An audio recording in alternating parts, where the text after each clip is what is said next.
So I'm really, really, really moved to introduce and welcome Priya Parker as our guest today. When I read her book, The Art of Gathering, in 2018, I literally felt like I found my personal Bible. Every year I kind of have a book that is my book, and 2018, Priya, this was it. Priya, your book has given me a language to explain things, so many things that I do intuitively, but I finally had language to explain it to other people, so thank you for that. Priya is an authority on gatherings. She's also a master facilitator, a strategic advisor, an executive producer, and host of the brand new New York Times podcast called Together Apart, which I love. The phrase, "what would Priya do?" can often be heard at Creative Mornings HQ. And so Priya, thank you for being here today. I know you're so busy with all that you have going on, and you have two little kids that need to be homeschooled. So let's give some jazz hands up for Priya, everybody. Hi, Priya. Okay. Priya, on March 6th, you texted me, and the text said, "Tina, what are the internal discussions on Corona across the chapters? And what are you doing about the New York City event?" Priya, I swear, my heart stopped, because up until that moment, I was pretty much still in denial about for what's ahead. But you asking me this really snapped me out of that. So here we are a few weeks later, meeting digitally. And I have watched you launch with so much curiosity into the challenge that we're facing right now and what it means for gatherings. So can you tell us a bit about what the past 5 weeks have been like for you, what you've noticed, and why you would say gatherings are so important in this moment of time?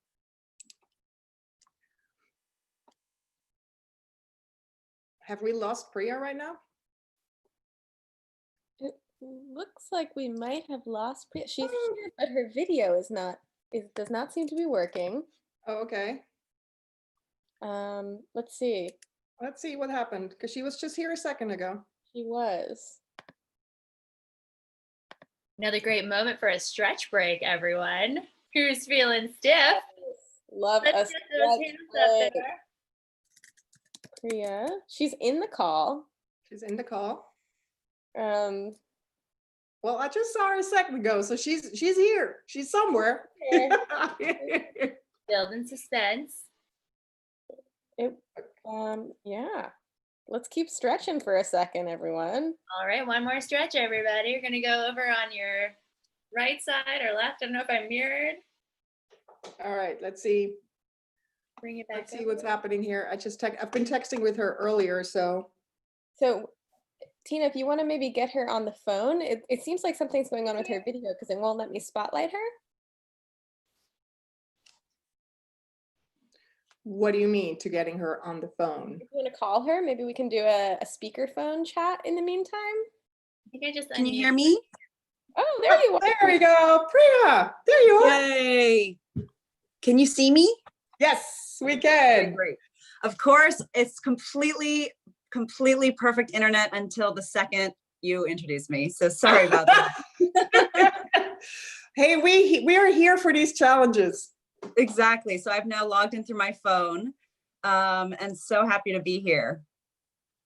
Yay, thank you for making time. So I just want to repeat my question to you. I don't know if you heard it, but you've launched yourself so curiously into what's happening right now. It's just such a pleasure to follow you online and all the things you share. And I can just tell you have your antennas out, Priya, right now. And how are we redefining how we gather in this moment? So what have these past like 5-6 weeks been like for you? Like, what have you noticed, and why do you think this is important?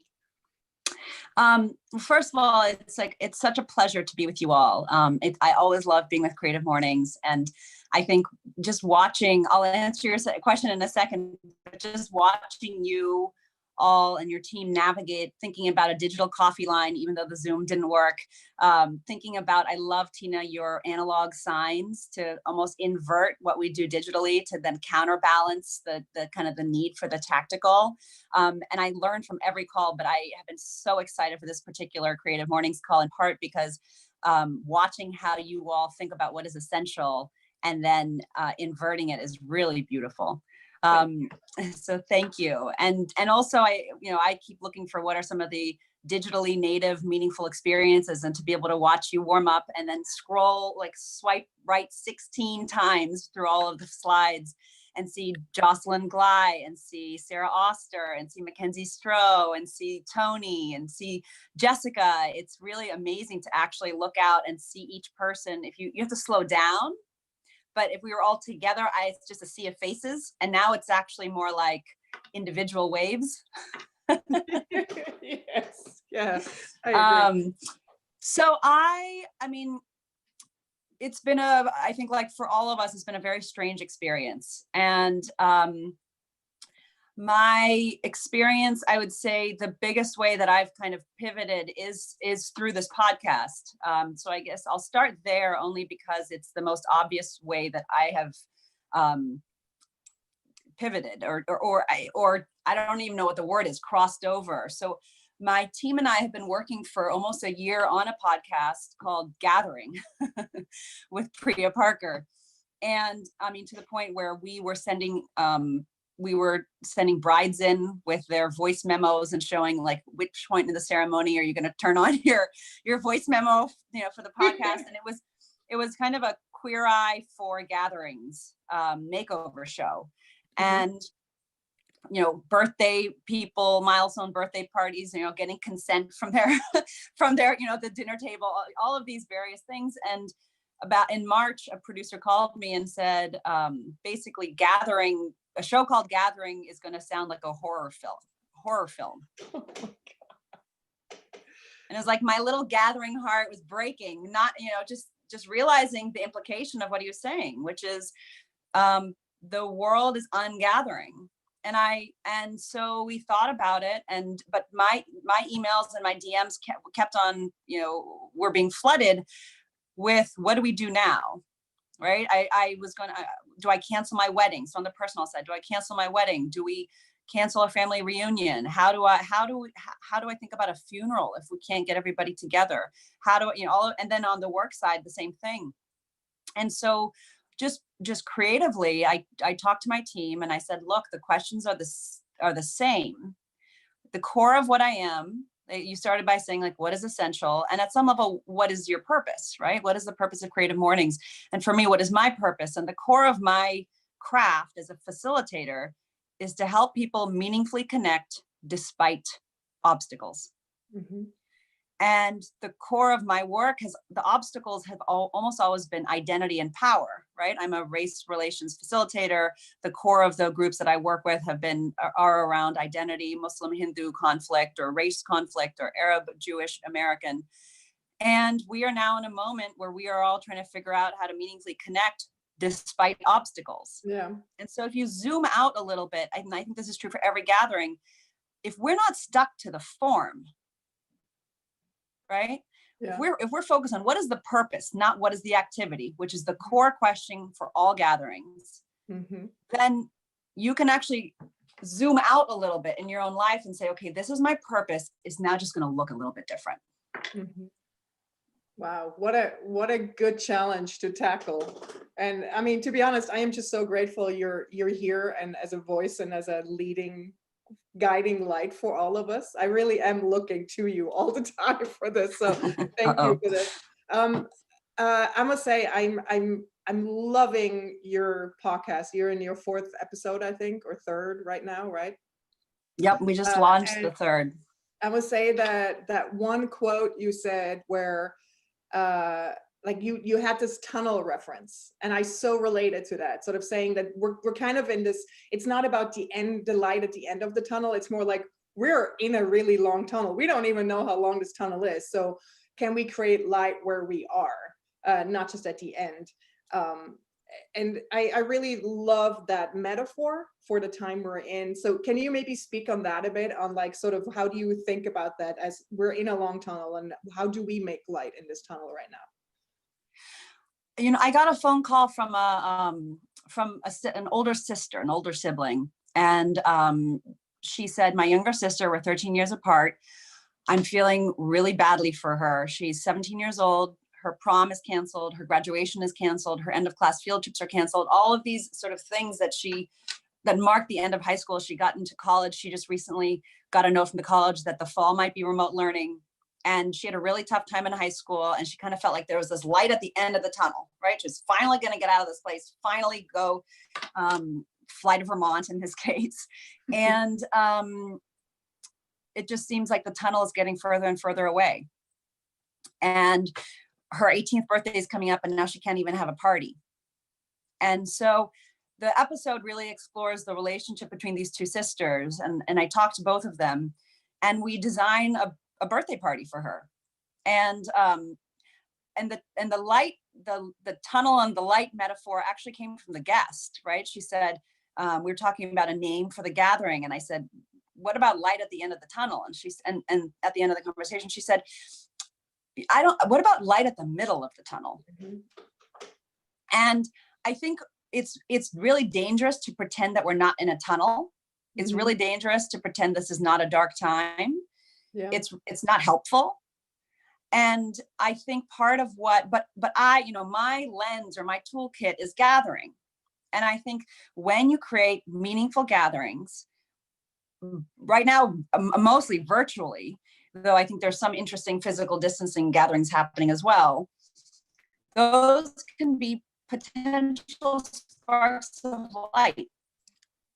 And in this case, not to give away the spoiler, every gathering for a birthday party, right? Not just the pointy hats and the candles and everyone zooms in and says hi, and you feel nice in your community, but it doesn't build anything. It's not generative. But how can you actually uniquely use the elements that allow us to digitally gather and create kind of new situations? And so what they ended up deciding is, she always loved reading, and the 17-year-old, but she always did it in private. And it was kind of this thing that she hid. She thought it was like not cool, and everyone else is at a party and she was hiding. And part of what we got to in the conversation was her kind of coming of age, coming out as a whole human being, And so the party is going to be a readathon. And they're inviting their friends. They chose one book that she would love. And this is a tradition from German theater groups. Also, college groups do it sometimes. You read one book aloud for the entire duration it takes. So it's like a 14-hour gathering. And this was just an example of not trying to replicate our offline gatherings online, but actually starting to ask, what is unique to this time? And how do we actually create digitally native, meaningful gatherings? Yeah, which is the question we're all here to answer, right? By the way, this is like one of those things you don't have happening. My cat just jumped up on the desk, threw over my coffee. It's dripping all over me. Like, hey, we're here for it, right? We can improvise. This is all good. Like, it's literally raining of that coffee off my desk right now. Oh gosh. All right. Oh my God, I just love it. I love it. I while really you're feel cleaning like up, yeah, exactly. Cat problems. While you're cleaning up your coffee, I saw a chat ask, do you sync up after every chapter? No, this is actually, the experience is you read it aloud. So you read aloud the entire book together. It's you sit and people come, and you can come and go. You can go and get a meal. People come back, but it's literally like a 12-hour. You're hearing a book aloud. It's like reading a book on tape, except it's analog. And you set your camera in this case, and you have this experience together. See, I feel like I am so energized by seeing how creative people are in coming up with new ways of gathering right now. I mean, I run a choir here in New York, and the person that inspired me to run that choir created a thing called Sofa Singers. And I must tell you, like, and he's a Creative Morning host, right? Yeah, not a host. He spoke in December of 2018. He spoke, okay, yeah. And he runs choirs, and so he created this thing where he's singing in Wales in his living room, and has like thousands of people tune in, and it's muted, so you sing in the comfort of your own home. It feels like singing in the car, but you see all these faces, and you're singing together. And I would say it was such an absurd experience, yet heart opening. So what other things have you seen that made you go, whoa, that is creative? Yeah, and I'll also just comment on that. Oops, here's my co-quarantine buddy coming in. So no, I'm literally on. Okay, just come say hi. This is my quarantine buddy. Hi, everybody. I'm gonna just improve Priya's Wi-Fi very quickly. Very quickly improve Priya's Oh Wi-Fi. my God, he's the tech support. He's my tech support.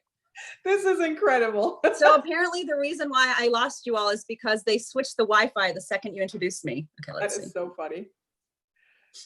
Well, we're here for it. It's all good. I just love that Anand is tech support.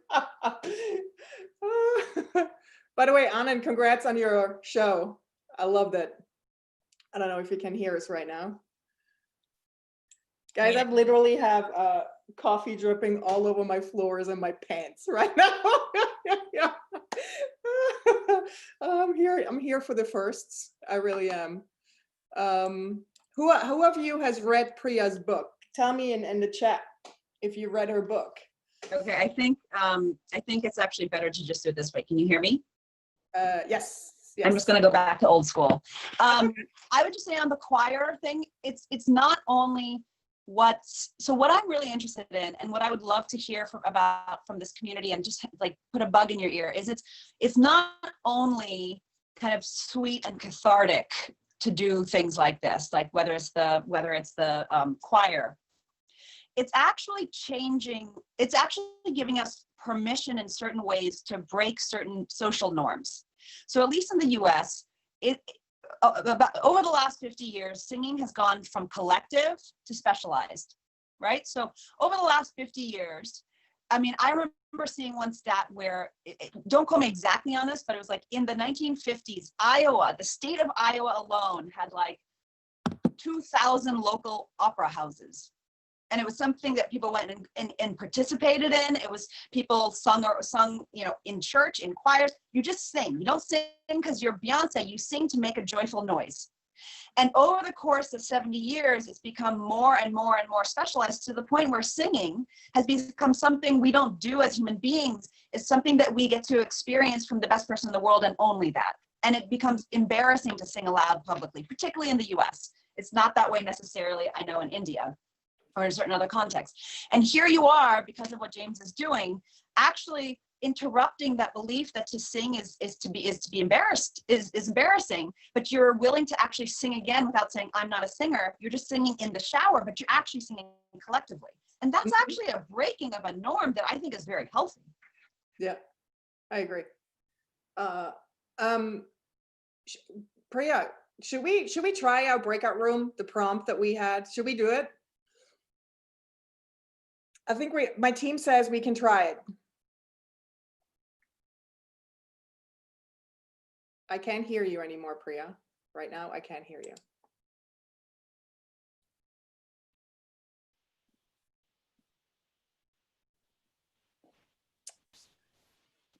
I mean, Priya, I really love your jacket, and I love that we're color coordinating to a certain extent, but I can't hear you anymore.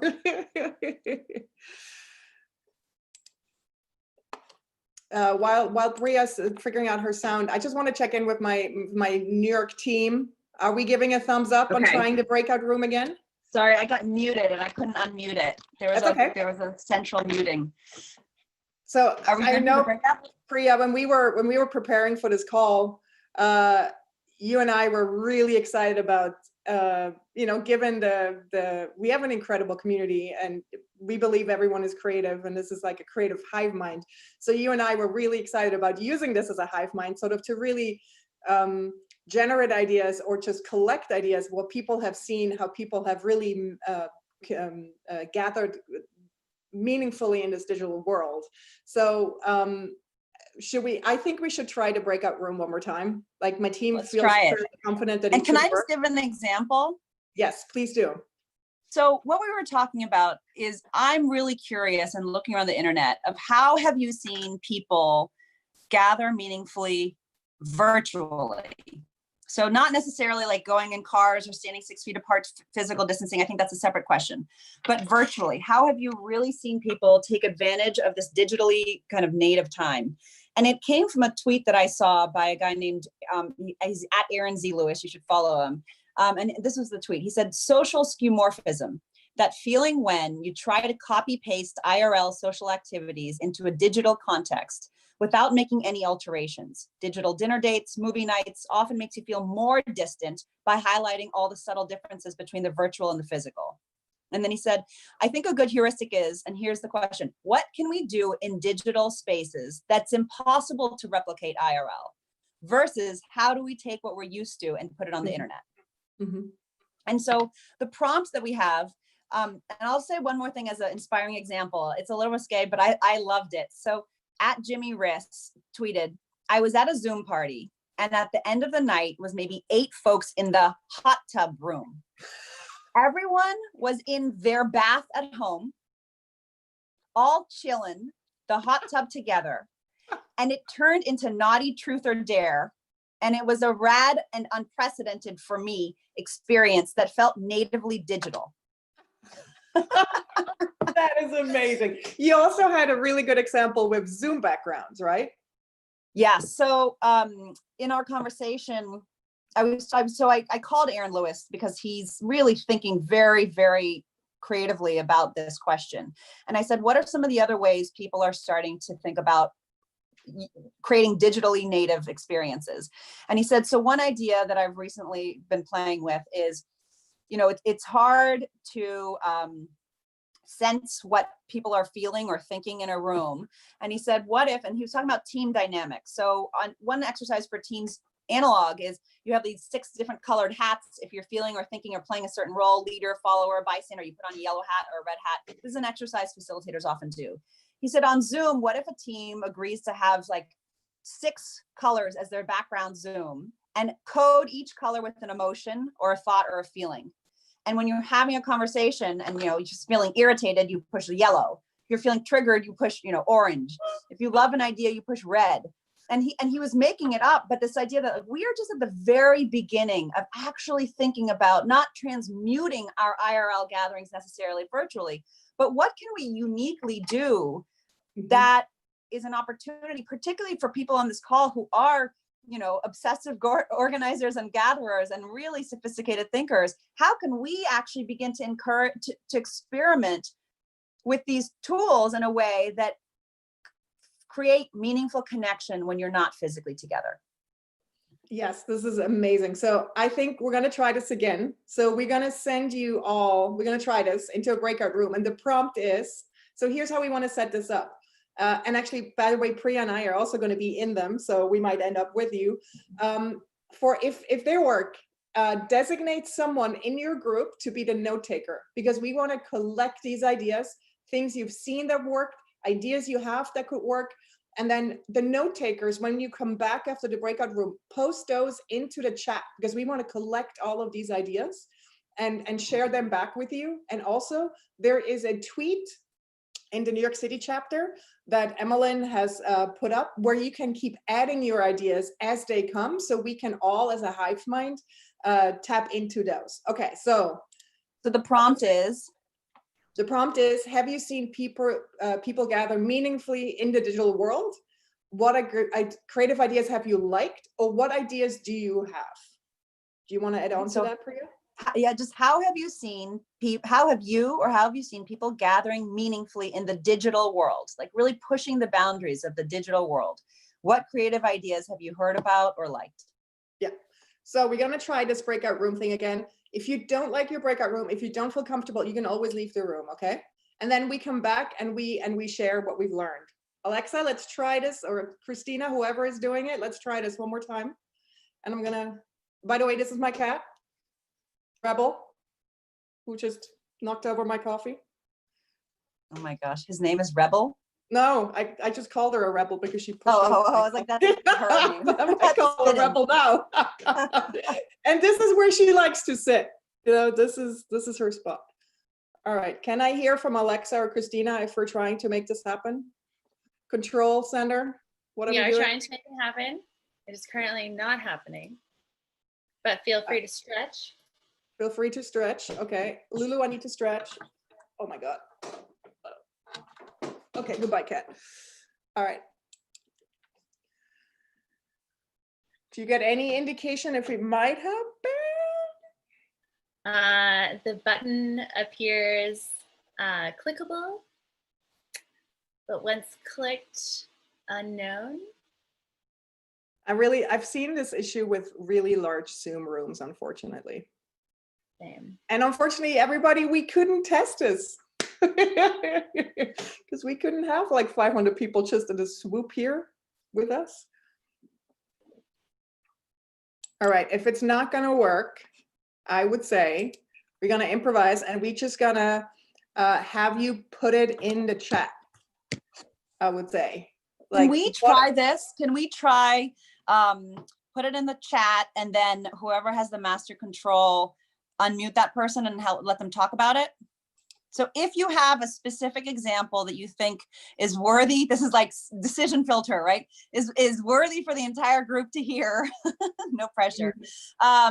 Put it in, like maybe put it in all caps or something, or raise hand. And let's just try to do it like 30 seconds each, call on somebody, whoever has the master control, so we can make this a little bit interactive since the breakout rooms aren't working. Okay. Alexa, Christina, HQ team, you guys need to help me pick the people because We're ready. Yeah, if we can do the hand raise feature, that would be, I think, the digital hand raise feature. the digital hand raise. So if y'all don't know how to raise your hand, if you can just click on participants at the bottom of the screen, you'll see a little blue hand. So if you have something to say, let's start. I see CM Cardiff. I'm going to unmute you. Tina. Great. You're on. Hello, can you hear me? Yes. Hi. Hello. Hi everyone. I am actually, no, I've just raised my hand and it was me. Right, quickly. So I am half Turkish and we have a Turkish gathering called a space called Meyhane where people get together and have mezes and drinks, and that's a very like an all-night thing. So the whole thing is about sharing food and sharing conversations and drinking and, like, you know, getting a really kind of having pleasure through all of that. And this gathering by one of my friends was being done physically, obviously in London, but he had to carry it on to online, and now he's kind of found this way where he can create different tables, and we all get our raki. I don't know if you know what raki is, and we all like cook our little mezes, and everyone sits down with their food and raki, and we can see every other table interacting with each other. We can't hear it, so he mutes it, and then sometimes he'll unmute it so we can kind of shout out up to other tables. And I think now he's trying to basically get this to become an app so we can have online meyhanes, which is the closest thing you may know is a tavern, like a Greek tavern where you'll go and gather with friends to drink for hours. Lovely. And when you say tables, do you mean each person's physical table in wherever they're sheltering in place? So online, he managed to create table 1, 2, 3. So there is one screen where you can see different tables and kind of the little heads of the people there. I think he's using Google Hangouts for this right now. I see.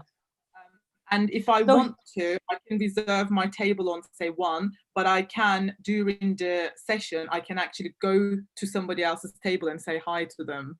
Oh, beautiful example. So he's created a visual that is a table that is organized into 6 chairs or however much it is, and through then the back end you can choose to enter a table, which is like a breakout room at some level, but by calling it a table, he's actually creating a very different relationship to each guest. Exactly. Yeah, beautiful. So everyone has a different experience, but also a common experience. That's beautiful. Let's go to the next person. Just a couple of ideas on that. One thing I hear is, if we're working within the tools that we have, whether it's Zoom or Skype, to think about the language you use, right? Just because it's called a breakout room doesn't mean we have to call it a breakout room, right? You can call it a table. You can call it a igloo. You can call it a basket. You can call it a, we have 4, we have the living room and the kitchen and the sofa and the dining room, right? Be creative about your language. You don't necessarily have to inherit the language that these designers created, not for this purpose. I love that. Let's hear a few more examples. I'm going to call on Jocelyn. All right, Jocelyn, you are unmuted. Oh, hey, everybody. Jocelyn! Hi, Jocelyn.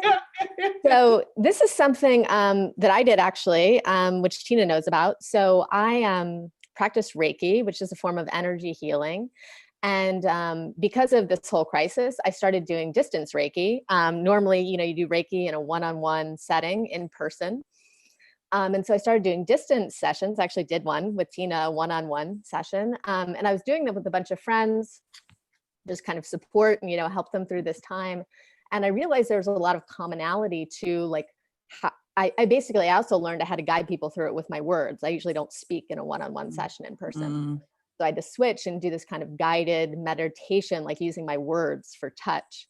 And then I realized there was a lot of commonality to what I was saying to people. And I was like, wow, I wonder if we can do this as a group, So this idea of like doing basically like mass Reiki, like mass energy healing, which would have never occurred to me in a different setting. And then so I did the first one last week. I'm actually doing another one next week. I did it on Crowdcast. And so it was like maybe over 250 people came together. And then I had them all like lay down, and like after we did an introduction and kind of said hi, everyone laid down and didn't look at the screen. I had some tech glitches which happened, which were pretty funny.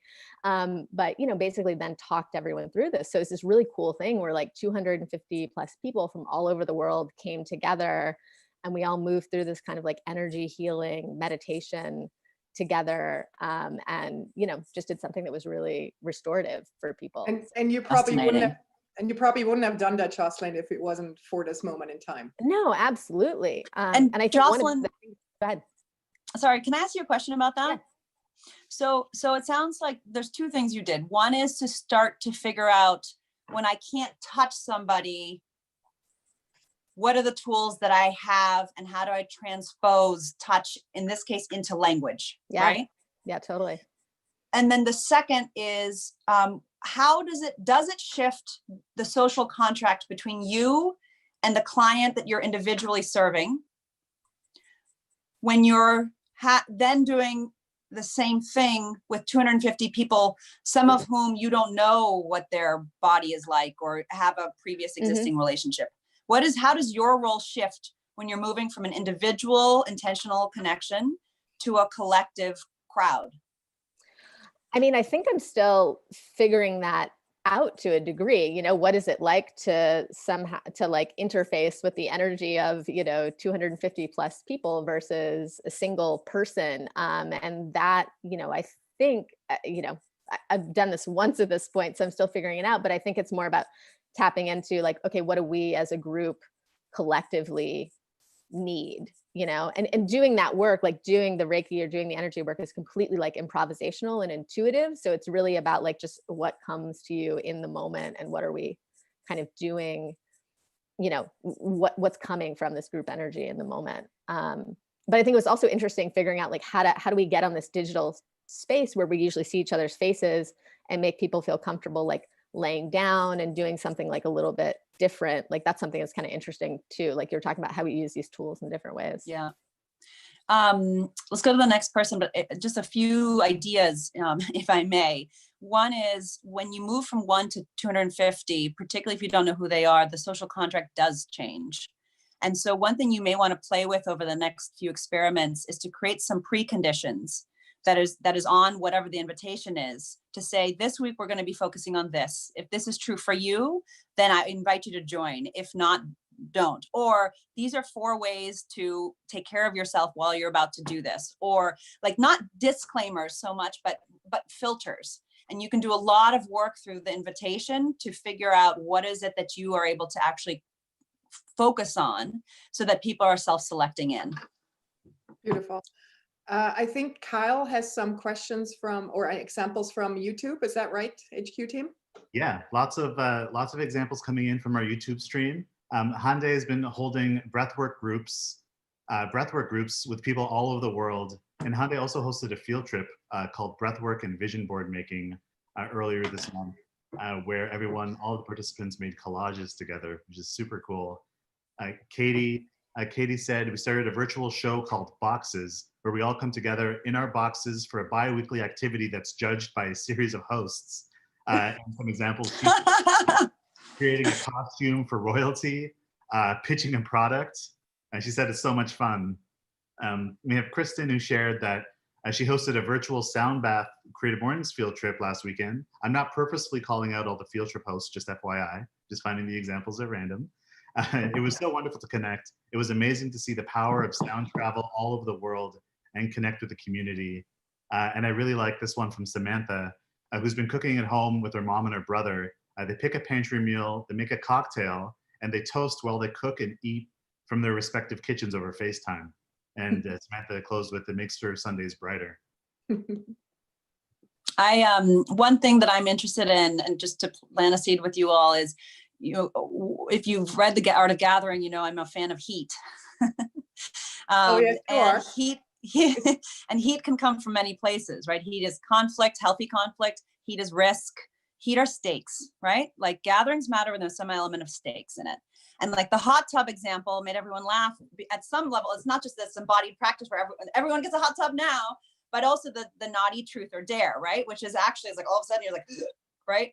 But similarly, like in the example from the YouTube, the judges, right? Just putting in judges all of a sudden adds some stakes. It doesn't, the judges can be your 7-year-old, it doesn't matter. So I'm really interested. I think loneliness and connection and just comfort and company is deeply important. And it's one vector, right? The second that I'm hearing some of the categories is service, right? Reiki is service, sound baths are service. At some level, even song, like singing, depending on the relationship, is service. And I think there's this kind of third category that I'm interested in to really push it is, if we're in this for a while, how do you create gatherings where there's healthy conflict? Mm-hmm. What does risk look like in virtual gatherings, right? What does relevance look like in virtual gatherings when it's not just nice, but there's some push in it? And I think we're all, I mean, I know I'm like a cat in the headlights, deer in the headlights, deer in the fog, whatever the analogy is. And we're just kind of coming out of it. And right now, like it's almost like Maslow's hierarchy of gathering needs. Like at first you just kind of need to make sure you're okay with the people that you love and connect with. But as we start kind of waking back up, and if this is for a long time, I think some of the deepest needs right now from a gathering perspective is learning how to design and host and hold gatherings with heat. Competition, what's so interesting, exactly. What's so interesting, Priya, is that actually because of our tech failures, we actually have now moved spontaneously into what we were all afraid of, because we weren't sure if just giving people the mic, because we've had unfortunately some really bad Zoom bombing examples in the other chapters. So we were really aware of the risk we're taking by handing the stage to, someone in the audience. But here we are, and it's beautiful. So, I mean, I feel like we've moved into a very risky area by doing what we're just doing right now. But I want to call out Hayden. I think Hayden is lined up to be our next example. Yes, I get a thumbs up from Alexa. Yeah. How's it going? This might be really simple, but I think the breadth of my ideas has really opened up. I taught a couple classes or had some small groups, like a book group or some other things, which I had done locally. So it's just, the 5 people that came to visit in my city. And now being able to do a digital or converting these things into digital meetings really opened up my breadth. I invited my mom to a couple things like Kyle, and the idea of inviting people who wouldn't have been able to attend to be able to attend helped me connect in really cool ways. And like I got to see my dad teach his class and things like that I wouldn't have been able to do. It's really nice to even just peek in and to experience other people's lives through this digital. It's a beautiful insight. And I think to me, it's one of the cracking opens in not just in personal, but in the public sphere, right? Mm-hmm. So I got an email, a text a few weeks ago from a friend who proposed to her girlfriend. She fortunately said yes. And then they opened the computer and there's 140 faces of their community from around the world with signs saying love is not canceled. And she texted me later and she said, what was so beautiful about it was my grandmother came. My grandmother was there. And my nephew who's studying abroad in Japan was there. And if it was not during this Corona time, if we had an engagement party, my grandmother couldn't attend, right? Or if we had an engagement party, someone in Japan couldn't come. This is actually, it's changing our idea of who can actually participate in some of these gatherings. But this is also happening at the public square. The Supreme Court, for the first time in its history, is meeting virtually, is hearing the entire procedure virtually, and is live streaming it from the public to the public. So this element of like who can see what and why is going to ripple through all of our gatherings. And I think starting to also look at structures of power. I so agree. And I'm so glad you brought that up, Hayden, this example. By the way, happy belated birthday. It was your birthday yesterday. Thank you. I had the same experience. I just want to share this because I felt like I got a glimpse into a bubble that I'm normally never in by participating. I was invited into a Burning Man healing group. They always gather at Burning Man, and because it's now virtual, they are gathering on Zoom, and my friend invited me in, and I'm not necessarily going to Burning Man, but I'm intrigued by it. And here I was participating in this group, and to me, it was almost like I felt like I can now tap into different worlds that I couldn't before easily. So I think that's a wonderful example. I think we have one more, Priya, before we're going to conclude. I think Matthew is next. Is that right? Hello, everyone. I just want to say everyone looks so amazing today. It's so fun to see everyone. This has just been amazing. Thanks, Matthew. I do a project called Subway Therapy where I invite people to write on sticky notes in the New York subway. And I've always allowed people to contribute online, and then I write their notes for them and put them up in the subway in New York. But as you can see behind me, I write the notes for people that respond to different questions. And so I've actually been accruing all of these different sticky note walls that are responding to different questions. And so I do things like that. I highly recommend it if you have a community that you want to write questions for. And I'm actually going to be doing this next week. If people don't know about it, the Municipal Art Society is going to be doing a bunch of online programming for Jane's Walk NYC, which celebrates Jane Jacobs. She was a really amazing activist in New York. And so as an activation with them, I'm going to be collecting people's favorite places in New York. This is actually like the announcement, I guess, that I'm doing this. So I'll be collecting people's favorite places, writing them on sticky notes, probably drawing really bad illustrations of them, or inviting some friends to do illustrations of the things that people send in. Very cool. Yeah, I have more things I'm doing, but I don't want to hog the time. The question is, how can we move this also virtually? The sticky note wall, right? Yeah, so there are a couple of things that have popped up of people like doing virtual sticky note walls, but I don't know, there's something about the physicality of it that I think is important. And so I think I could transport it online to have like a visual of sticky note walls. But I don't know, there's something about it. I send a lot of pictures of what people say online. I share them, and, you know, to be able to just grab them and show people, like, it's just so, there's something about the physicality of it that I've always enjoyed in person. I love a good analog sticky wall. Thank you so much for sharing, Matthew. Yeah. Hey, Priya, I know this has been all over the place. Do you still have time for a few questions, or do you need to run? How are you doing on time? I'm good. Okay, cool. Why don't we, hey team, how should we go about the questions? Should we put them in the chat and we can pick them? Yeah, and I know Kyle's got some YouTube questions for us. Okay, why don't we start with some YouTube questions then, if Kyle has some. I'm multitasking, I'm watching the YouTube chat, the Twitter streams. Someone's back somehow. I don't know how it's happening, but the first question here. Kyle, can I just applaud you on your red suit? Your outfit is on point. I just want to point out that I bought this on Amazon for $27, and this is probably the 10th time I'm wearing it, which has just completely shocked me that it hasn't just ripped to shreds yet, but I'm getting a lot of it. You look good, Kyle. So here's a great question from Jean-Marie on YouTube. I'd love to hear about experiences with risk in virtual gatherings. Today, we're announcing a puppetry conference that we are making digital, wondering how people can have supported a risky environment. Great question. I also see in the chat box, Tony said we're underestimating the ability to use the mail just as a way to transfer things. So risk, the way I think about risk, I said this earlier, is stakes, right? What are the stakes of this gathering? So very simply, if you just go back to the birthday example I used before, the 17-year-old, the stakes of that gathering were a couple in that context. One is her like coming out to her friends as a reader, right? You may not think that's risky, but in this context, to actually say like, I like to read. It's not something my parents were making me to do. I like to read. And then to invite the people, not strangers, but the people in her life to then not only see her as a reader, but to partake in that activity, not only to do it for 20 minutes, but to say, will they join me for 12 hours? This is ridiculous, right? So there's an element of social risk in that gathering. So if we look at the puppet example, there's a number of different forms of risk, and risk not as a bad thing. I don't know the context, but risk can come from showing your art to people whose opinions you care about, right?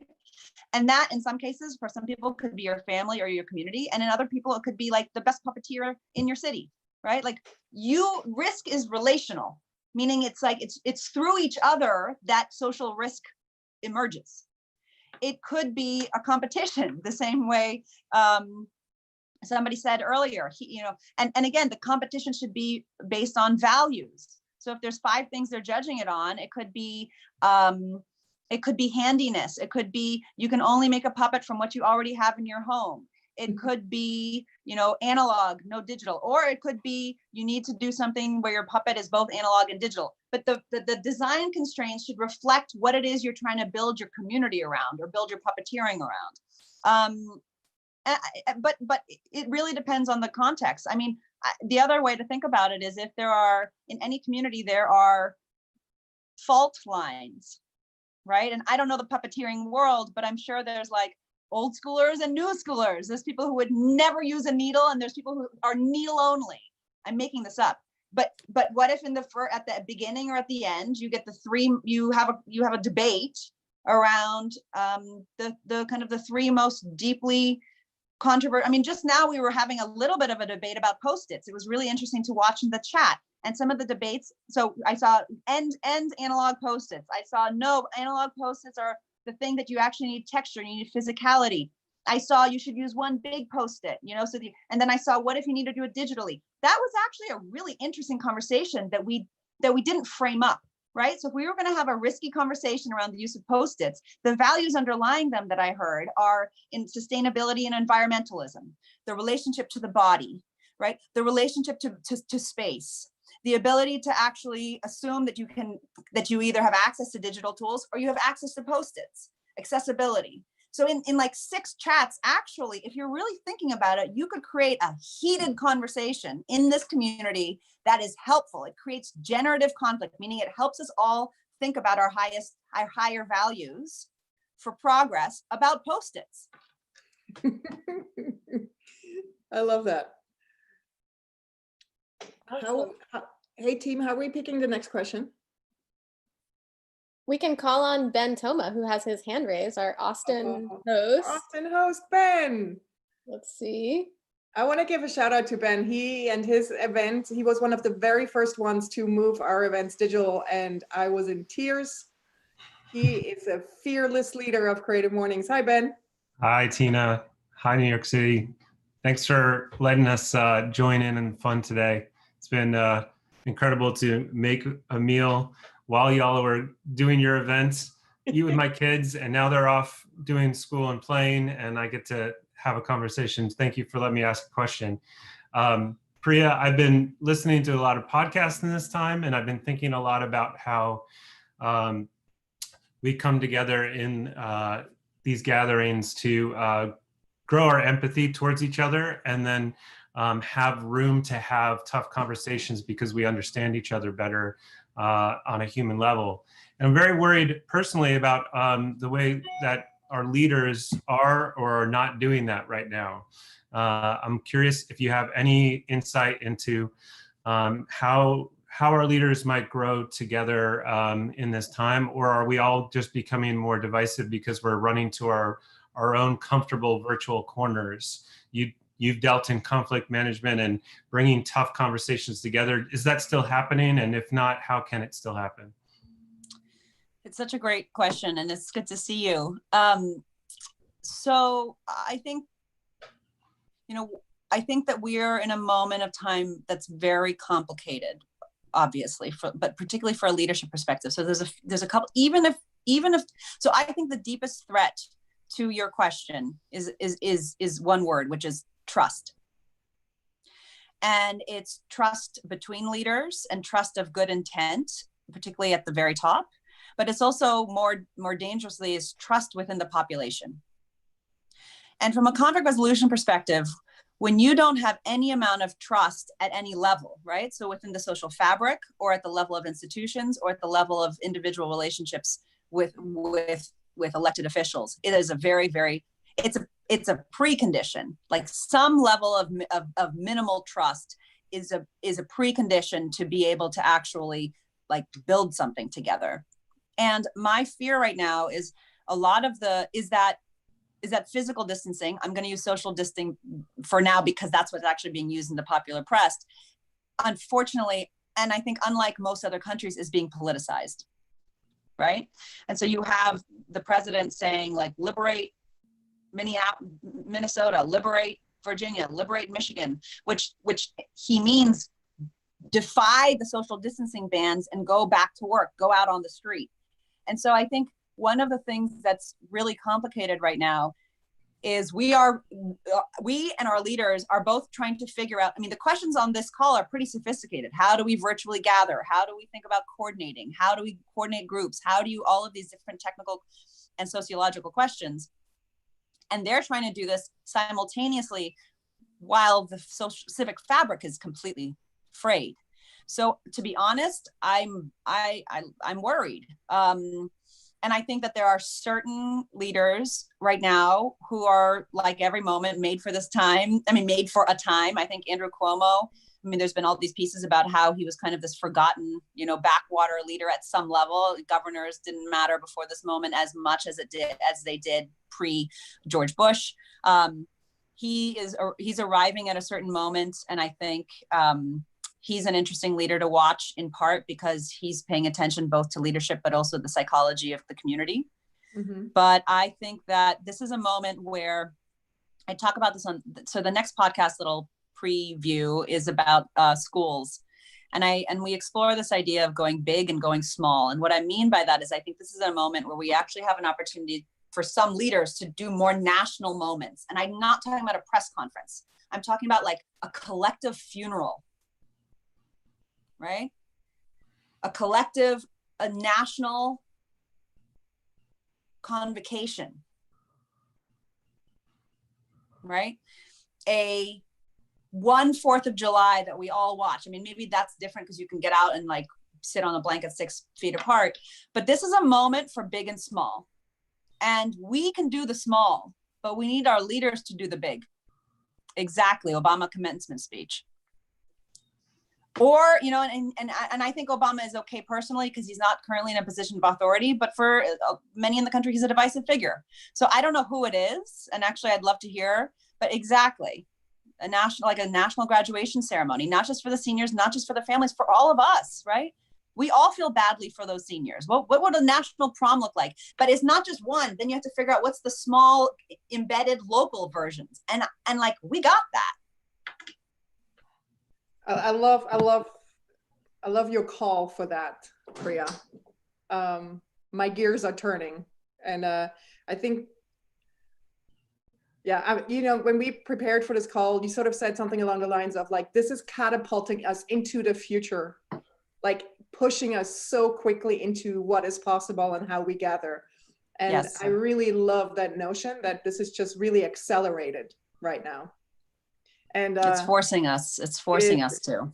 Yeah. I think looking at the clock, and I'm sure people have busy. I unfortunately, we need to close. I could talk for hours with you. I'm just so appreciative of you being with us here today, and braving all the Wi-Fi issues that we all had. Yeah, thank you for bearing with me. Thank you so much, Priya. It really means a lot to us and the community that you were willing to share with us. And please follow Priya. Like if you're interested in what she's doing, the work she's doing, go to priyaparker.com, sign up for her newsletter, follow the New York Times podcast, subscribe to it. It's called Together Apart. We'll send all of that. It's also in the chat right now. after the event as well. But Priya, thank you. And can we all give like the jazz hands to Priya or whatever wiggle Thank wanna you. And do? can I make one more call to action? Yes, If you please. have, I know you're putting together all of these ideas and I can't wait to see them. If you have other ideas, you can also to email me, but also if you have a future gathering that's been canceled that you're trying to figure out, particularly if it's remote work meetings that you're trying to figure out where there's like a specific challenge, or if you have anybody who are trying to figure out gatherings in hospitals or in the activist space, please, so you can submit potential podcast episodes at priyaparker.com/podcast. And I know the people on this call are thinking very deeply about a lot of different gatherings. And so we would love to hear from you. Oh, that's and amazing. Thank you for having me. And thank you for continuing to figure out how to create meaningful connection around the world. I see Cluj-Napoca and Lisbon and Bombay, and it just warms my heart sitting in New York, seeing all of you. So thank you. Thank you, Priya.